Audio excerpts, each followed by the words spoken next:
ورزشکاران ارجمند محترم حاضرین، نخستین چمپیونات آسیایی و دوشنبری را رسما گشوده اعلام نمودند. Representative of Tajikistan, Aziz Bakhtiyor. International category representative.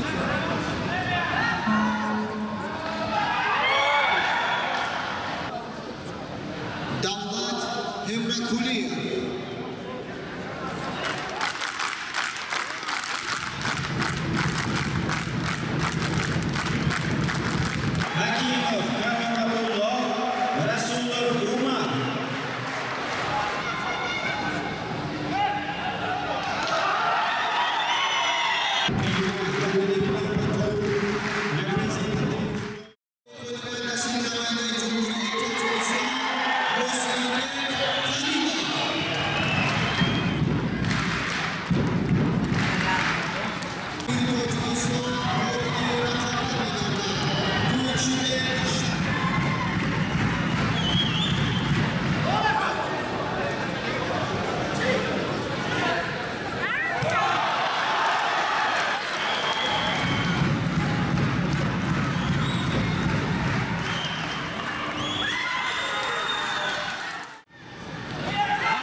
دعوت بشارت نماینده جمهوری رحمت الله فرهاد در مخوی خواهی رسید نماینده جمهوری تاجیکستان رحمت الله فرهاد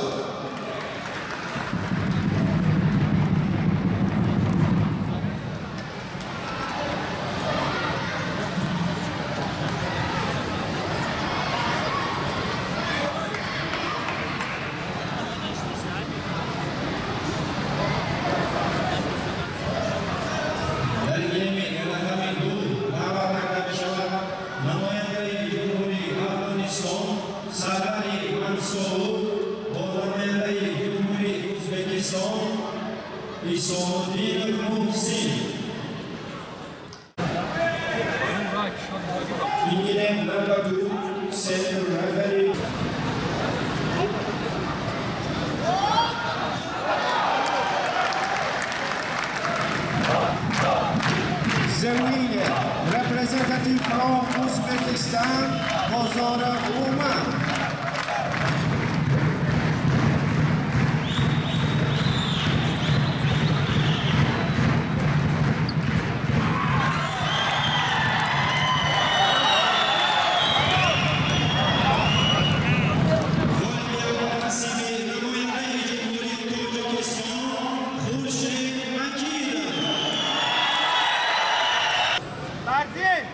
فرضی منو نگاه کن آیتوشو بدین بعد برسن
همچنین که ما شاهد حال گشتیم در رسما شده شوی این مسابقه زیاده از 28 دولت‌های آسیایی با پرچم‌های خود وارد میدان گردیدند که هر یکی ما از دیدار پهلوانان و نمایندگان این دسته‌های آسیا یعنی که شناس گشتیم.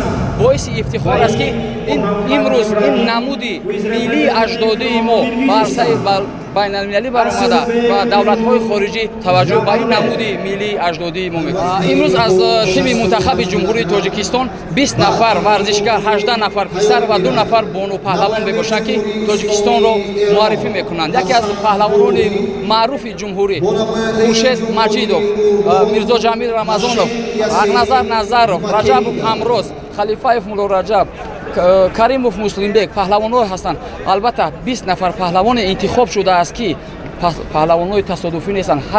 هر یکم در 6 مسابقه سطح بین‌المللی زیاده از 2 تا 3 شاه جایزه و مقام اول را اشغال نمودند. هدف برگزاری چمپیونات آسیا از میباشد که این عهدهداری فدراسیون جهانی گوشتنگیری میباشد و همگان معلوم است که فدراسیون گوشتنگیری سال 2022 از جانب عدلیه شهر چورخ دولت شویتسار همچون فدراسیون بین‌المللی ثبت نام گردیده. امروز زیاده از 30 دولت جهان اعضای یعنی که فدراسیون جهانی گوشتنگیری شدند و فدراسیون‌های خود را در جمهوری تأسیس دادند.